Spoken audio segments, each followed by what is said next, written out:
வணக்கம். நகர்வலம் செய்திகள். தமிழக வெற்றிக் கழகத்தின் சார்பில் கண்டன ஆர்ப்பாட்டம். திருவள்ளூர் அடுத்த செவ்வாய்ப்பேட்டை பகுதியில் 10 ஆண்டுகளுக்கு முன்னர் துவங்கப்பட்ட ரயில்வே மேம்பாலம் முடிக்கப்படாததால் 10க்கும் மேற்பட்ட கிராமத்தினர் திருவள்ளூர் பகுதிகளுக்கு வந்து அத்தியாவசிய பொருட்கள் வாங்குவதற்கு சுமார் 10 கிலோமீட்டர் தூரம் வரை சுற்றிச் செல்ல வேண்டிய நிலை ஏற்பட்டு வருகிறது.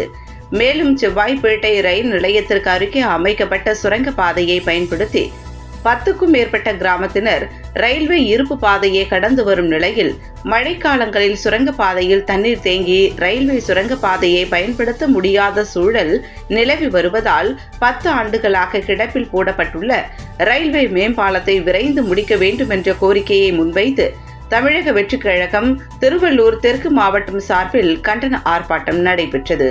தமிழக வெற்றிக் கழகத்தின் திருவள்ளூர் தெற்கு மாவட்ட செயலாளர் குட்டி என்கிற பிரகாசம் தலைமையில் நடைபெற்ற கண்டன ஆர்ப்பாட்டத்தில் மேம்பால பணிகளை விரைந்து முடித்து மக்கள் பயன்பாட்டிற்கு கொண்டு வர வேண்டும் என்ற கோரிக்கையை முன்வைத்து தமிழக அரசை கண்டித்து கண்டன கோஷங்கள் எழுப்பப்பட்டது. இந்த கண்டன ஆர்ப்பாட்டத்தில் திருவள்ளூர் தெற்கு மாவட்ட தமிழக வெற்றிக் கழகத்தை சார்ந்த 200க்கும் மேற்பட்ட இளைஞர்கள் கலந்து கொண்டனர். நகர்வலம் செய்திகளுக்காக திருவள்ளூர் மாவட்டத்திலிருந்து செய்தியாளர் மதனகோபால்.